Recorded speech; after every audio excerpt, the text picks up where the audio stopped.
देख विद्या, ई पूरे जिला में मेंस क्लियर करे वाला तू एके लड़की बाड़ू, ठीक है ना? और एकर मतलब ई ह कि जिला के ही ना पूरे देश के नजर तोहरा ऊपर बा। यही से अपना ध्यान के अन्य उन्य भटके मत दिया। और श्री गुरु गोविंद जी के श्लोक याद है ना? देह शिवावर मोही है, शुभ कर्मन पे कबहू ना डरो, ना डरो और सो जब जाए लड़ो, निश्चय कर अपनी जीत करो। ई इंटरव्यू क्लियर करे खातिर हम अपन पूरा जान लगा दें। गुड, हमरा के यही उम्मीद रहे।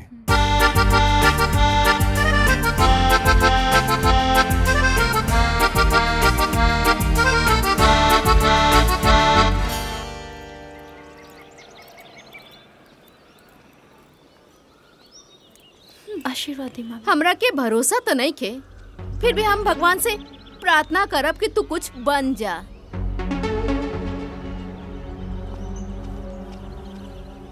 प्रणाम मामा। खुश रह बेटिया, खुशी खुशी जा और खुशी खुशी लौटिया। रउआ चिंता ना करी मामा जी, हम पूरा जान लगा दें अपन ई इंटरव्यू क्लियर करे खातिर।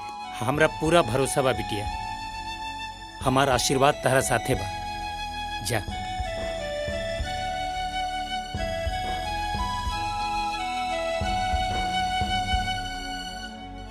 आशीर्वाद दे। खुश रहा बिटिया, चिंता जिन करी है, भगवान जी सब ठीक करी है।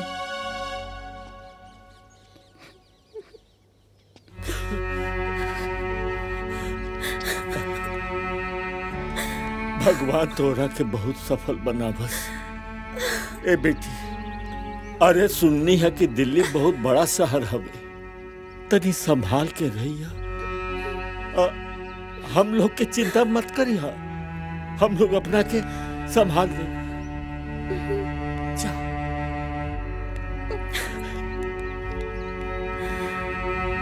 जा। अफसर बिटिया, अफसर बिटिया, अफसर बिटिया।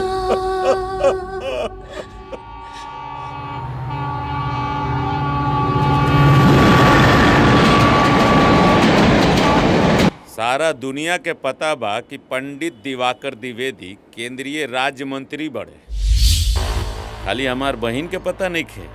पता कैसे चली भैया? मंत्री वाला कोनो काम करी तब तो पता चली कि हमार भैया मंत्री हवन। तो बताओ ना, हम ऐसन का कर दें कि तोहरो विश्वास हो जाए कि ताहर भैया मंत्री बड़े। विद्या नाम के एगो जवन लड़की IAS के इंटरव्यू देवे गइल बिया, ओकरा के फेल करके दिखावा, तब हम जानी कि तू मंत्री हवा। फेल तो हम ओकरा के करवा दे, लेकिन एकरा में एमे तहनी लोग के का फायदा बा? फायदा बा भैया, हम और आयशा मेंस में आके छट गई जा, ई बेइज्जती वाला बात नहीं है। लेकिन एगो झाड़ू पोछा करे वाली लड़की अगर IAS क्लियर कर लेहलस, इससे बेइज्जती वाली बात का हो सकेला भैया? हाँ भैया, कल से दुनिया इहे कही कि एगो झाड़ू पोछा करे वाली लड़की मंत्री जी के बहन के इज्जत पर पोछा लगा गई। समाज में हमरी नाक ऊंचा करे खातिर ओकर फेल भइल बहुत जरूरी बा। ठीक बा, तो हम अबे UPSC इंटरव्यू कमेटी के सचिव वर्मा जी के फोन कर दे।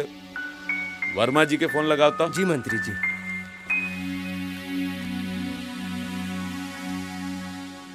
हाँ वर्मा जी, ली ई मंत्री जी से बात कर ली। जी मंत्री जी प्रणाम। का हो वर्मा, का हाल बा हो? सब खैरियत है मंत्री जी, आप बताइए कैसे याद किया? हमारा एगो कैंडिडेट है, उसको फेल कराना है इंटरव्यू में। कोनो राजनीतिक दुश्मनी है क्या? ना ना, राजनीतिक नहीं है, पारिवारिक है समझ लीजिए। नाम बताइए जरा। विद्या। हाँ, विद्या कुमारी नाम है उसका। तो आज ही इंटरव्यू है। तो आज ही खुशखबरी दीजिए। मिठाई से भरा हुआ डिब्बा और तोहफा से भरा हुआ बैग आपके आवास पे पहुंच जाएगा। आपने कह दिया मंत्री जी, समझ लीजिए काम हो गया। विद्या का किसी भी कीमत पर सिलेक्शन नहीं होगा। ठीक है वर्मा, हम किसी का फोन का तो इंतजार आज तक किए नहीं, लेकिन आज तुम्हारे फोन का इंतजार जरूर करेंगे। Sure sure. एक बार इस विद्या को आने तो दीजिए।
इंटरव्यू जल्दी से कंप्लीट करना है। May I come in sir? Yes please come in. Good morning sir. Good morning. Good morning. Good morning ma'am. Good morning. Have a seat please.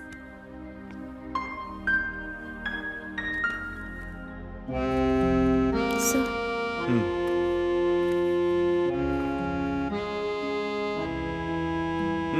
विद्या कुमारी, नाम से तो ऐसा लग रहा है कि दुनिया की सारी विद्या तुम्हारे भीतर ही समाई हुई है। थैंक यू सर। अच्छा विद्या, सबसे पहले ये बताओ कि अगर तुम्हें प्रशासनिक सेवा का मौका मिले और एक जिला के जिलाधिकारी के रूप में तुम्हें महत्वपूर्ण भूमिका दी जाए तो तुम सबसे पहले किस सेक्टर को मजबूत करना चाहोगी? सर एजुकेशन सेक्टर। अच्छा। क्योंकि समाज शिक्षित होगा तो अपराध कम होंगे, सरकारी विकास की योजनाएं लागू होंगे, जरूरतमंदों को उचित लाभ प्राप्त होगा और हमारा जिला खुशहाल होगा। अच्छा अब ये बताओ कि किसी अनपढ़ व्यक्ति के जीवन में शिक्षा का क्या महत्व है? I mean, कि अगर कोई व्यक्ति अशिक्षित है तो उसे अपने जीवन में किस प्रकार की कठिनाइयों का सामना करना पड़ता है? मैम, शिक्षा के अभाव में घर के घर उजड़ जाते हैं, अपने पराये हो जाते हैं और इंसान की जिंदगी में इतनी चुनौतियां आती हैं कि उन चुनौतियों का सामना करते करते इंसान खत्म हो जाता है। अच्छा विद्या, तुम उत्तर प्रदेश से आती हो ना? जी सर। तो सरकार की एक योजना है मजदूरों के लिए, श्रमिक भरण पोषण योजना। क्या है?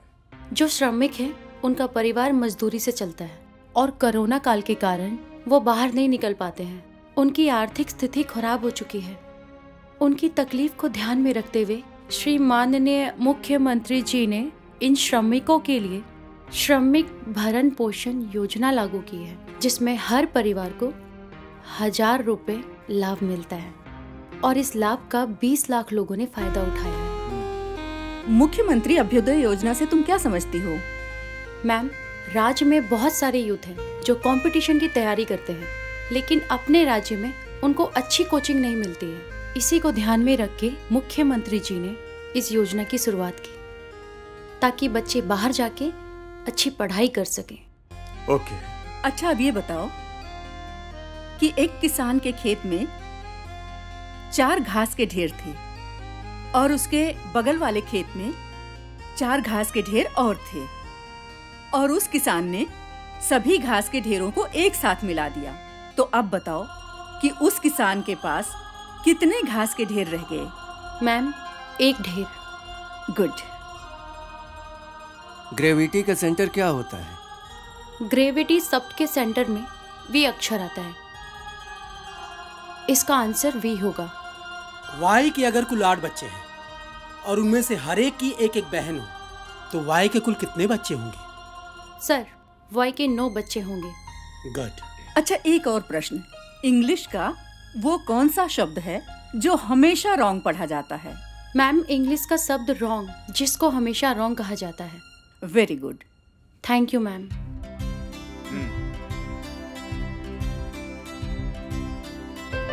अब तुम जा सकती हो Vidya. Thank you sir. Thank you. Welcome. Thank you सर।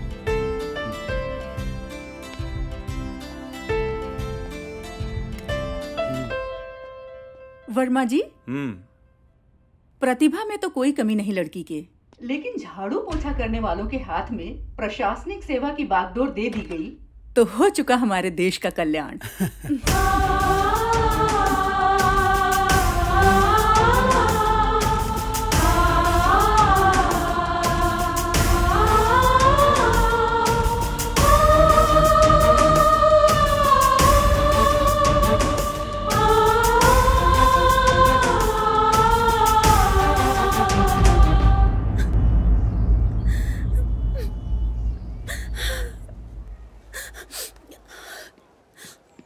ए छोड़े, पागल हो गया क्या? दिखता ना है तुझे? अभी अभी पोछा लगाया, गंदा कर डाला। चलो भाग यहाँ से।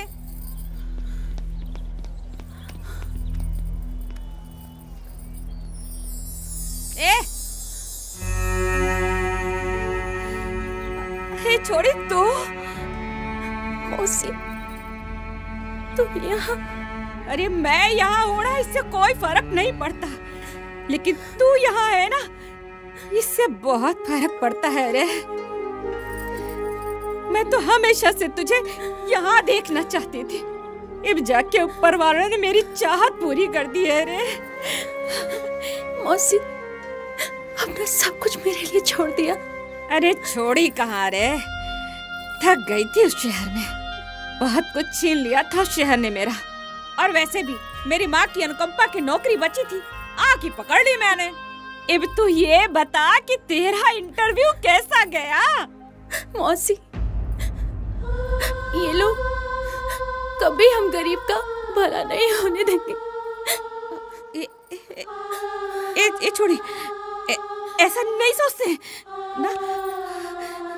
एक दिन तू इस इमारत के सामने खड़ी होगी, ऐसा किसी ने सोचा था क्या? नहीं ना। जिसने तुझे यहाँ तक पहुँचाया है ना, वही तेरी नैया को पार भी लगाएगा। तू ऊपर वाले पे भरोसा रख, समझी? अलग जगह ले। तेई बॉल पकड़ ले तो तहार नौकरी बाज जाई, ठीक बस ना तो गई। चल तहार नौकरी गई, तू आओ रे, लाओ बॉल दे, चल तू आओ, पकड़ा जाई। का भइल भैया, विद्या के बारे में कुछ पता चलल? पता का करे के बाद फेल हो गई लोई। फेल हो गई लोई के का मतलब है भैया? का कोनो कंफर्मेशन बा? अच्छा कंफर्मेशन चाहिए? हाँ बिल्कुल। है मिश्रा जी सर, जरा कंफर्मेशन फोन लगाओ तो वर्मा के। हाँ वर्मा जी, ली मंत्री जी से बात करी। का हो वर्मा, का हुआ? हो गया मंत्री जी। फेल कर दिए ना? ना, हम सब फेल हो गए मंत्री जी। क्या बकवास कर रहे हो वर्मा? बकवास नहीं मंत्री जी, दिल की बात कर रहे हैं। अपने पूरे जीवन के सर्विस में हम कोई अच्छा काम किए हैं कि नहीं ये हमको नहीं पता, लेकिन अगर आज हमने विद्या को फेल कर दिया तो हम सब फेल हो जाएंगे। विद्या का फेल होना मतलब देश के 80% उस आबादी का फेल होना जो अपनी आंखों में एक सपना लिए घूम रहे हैं कि उनके भी अच्छे दिन आएंगे। हम उन करोड़ों सपनों को नहीं फेल कर सकते। और हाँ मंत्री जी, आपके संसदीय क्षेत्र से एक लड़की आईएएस चुन के जा रही है, अब तो स्वागत की तैयारी कीजिए। का भइल भैया, चेहरा काहे उतरल बा? तहनी लोग जतना दिमाग विद्या के फेल करावे में लगावत रहली, उतना अगर पढ़ाई पे ध्यान देले रही तो आज विद्या के जगह तहनी लोगों में से कोई एक आईएएस ऑफिसर बनल रहती। और राजनीति में अवसर बड़ा मुश्किल से मिलेला, अवसर के पहचानला बहुत जरूरी बा। अब विद्या भी तहार दोस्ते न बड़ी, हमनी के क्षेत्र से पहली बार केहू महिला आईएएस ऑफिसर बने जात बड़ी, ये तो खुशी के न बात बा। जा तहनी लोग भी तैयारी करो और आज के बाद से पढ़ाई पे ध्यान दिहो तहनी लोग। हाँ भाई, तहरा नौकरी चाहिए? हाँ सर। तो बॉल पकड़ ले, समझ ले, पकड़ ले, नौकरी गई। और बता का हो रहा है? बस मौसी मेहनत करे तानी। और मेहनत एक दिन जरूर रंग लावेगा, देखना तो। मेरी बात पर भरोसा रख। विद्या,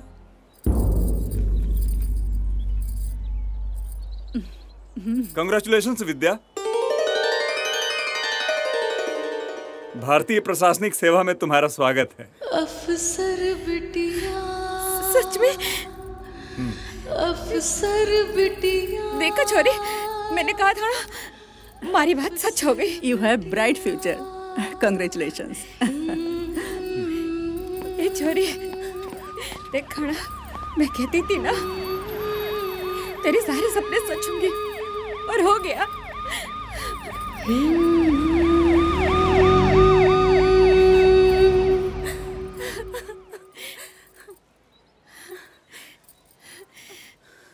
मौसी के देख रहा बाड़ू? कुसुम को, मारी छोरी कुसुम। कुसुम कौन? मारी तुम्हारी इकलौती छोरी थी कुसुम।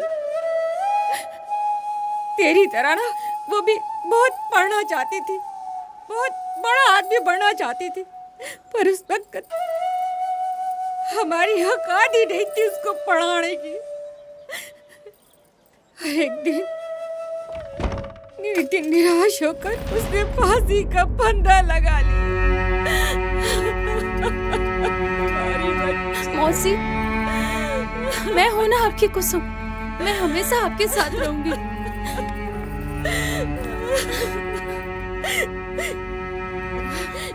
मुझे पता है रे छोड़ी, तू मेरे साथ रहेगी, लेकिन अभी ना तू घर जा, और घर जाके सबसे पहले ना अपने बुढ़ाऊ का ना इलाज कराना।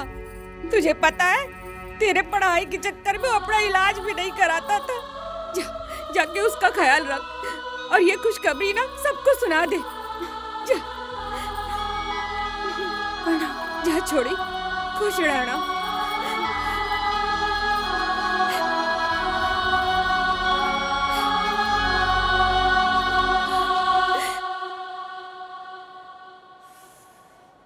ये बस कितना लेट हो गई?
विद्या कुमारी,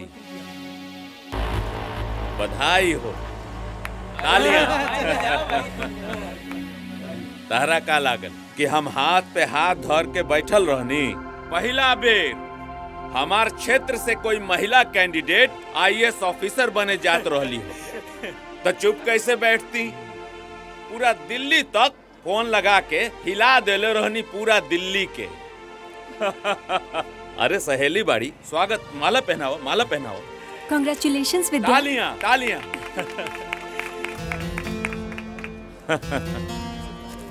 हाँ तो विद्या कुमारी, तहरा लगे तो चाय खातिर कुछ नहीं खे, आओ ना, तहरा खातिर गाड़ी बा, आओ चलो।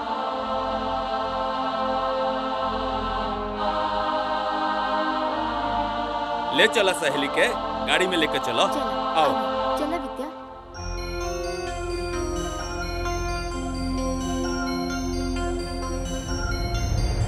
आजा बेटा।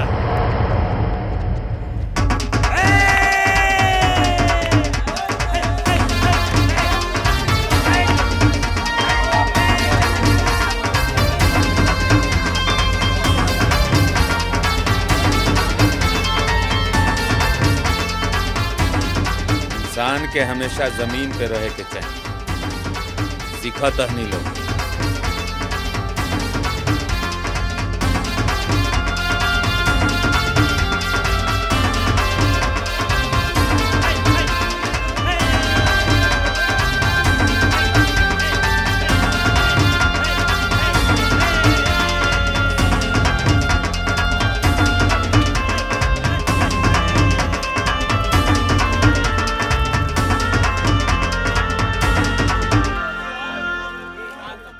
आजा बेटा।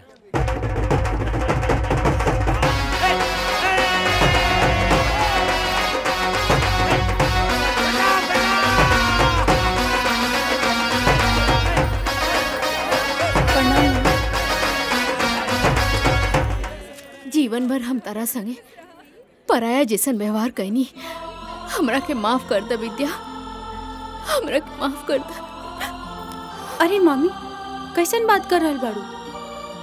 हमके केहू से कौनो शिकायत नहीं है।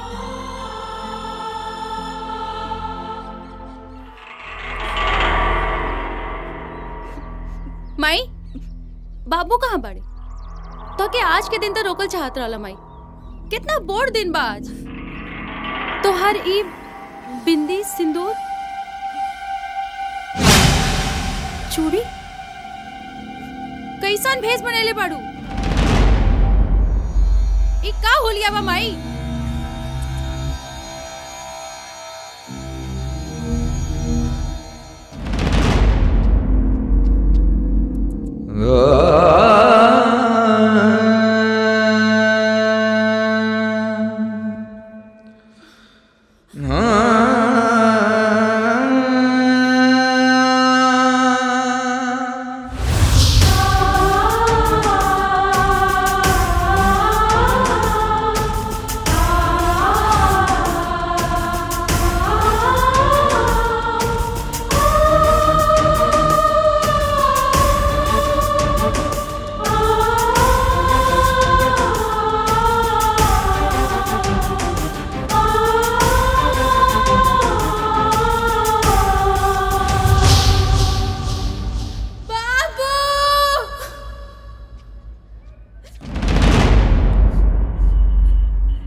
अफसर बिटिया,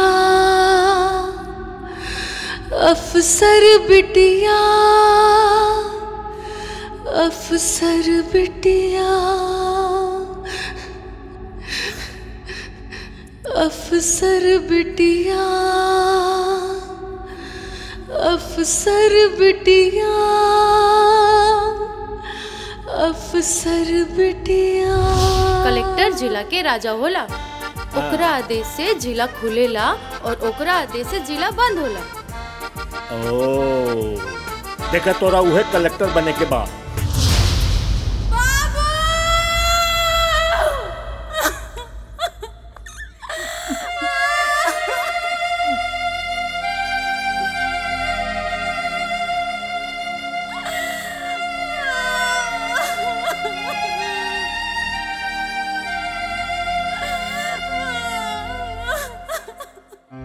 बाबूजी, तू कहले रहला कि हम अपन ध्यान रखो। ये ध्यान रखला तू अपन, ये ध्यान रखला तू अपन। पर थोड़ा भी इंतजार ना कैला, थोड़ा भी भरोसा ना रहा हम पे। हम कहले रानी ना कि हम जल्दी आई। देखी हम अफसर बन गए बाबू, हम बन गए नहीं अफसर, हम बन गए बाबू अफसर।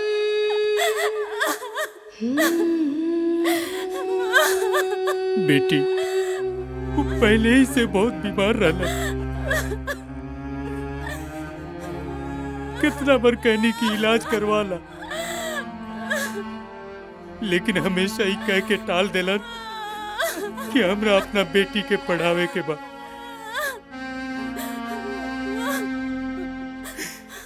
एक दिन अचानक ढेर तबीयत खराब हो गई बेटा। डॉक्टर कहला सा कि कैंसर हो गई बा उनका, लास्ट स्टेज।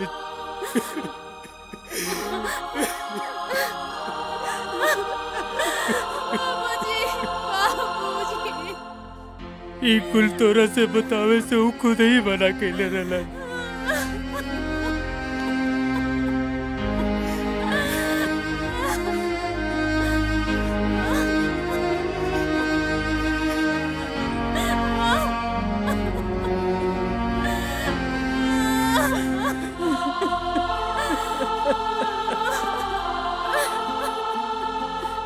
जान जान खाली इतने खाली हमार बेटी दामाद के हाथ से हमार अस्थि विसर्जन।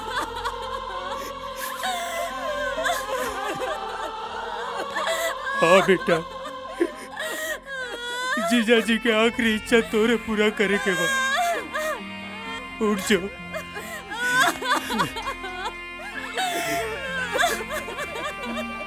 उठ बेटा उठ।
आज तक हमरा और विद्या के बीच बहुत बड़ा सामाजिक और व्यवहारिक अंतर रहे।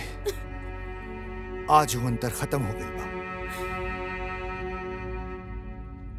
अगर विद्या की कोनो एतराज न हो तो ये अस्थि विसर्जन के हक हम तोरा से मांगा था। नहीं विद्या, का तू देबू हमरा के ये हक? माई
आशीर्वाद दें। नया जिला, नई पोस्टिंग। बेस्ट ऑफ लक विद्या। अच्छा सुनी, राउर खाना बना के हम फ्रीज में रख दले बानी, और ध्यान से काम के चक्कर में खाना खाई मत भूलिए। अच्छा हो गया क्लास खत्म। क्लास खत्म। विद्या, I love you. I love you too.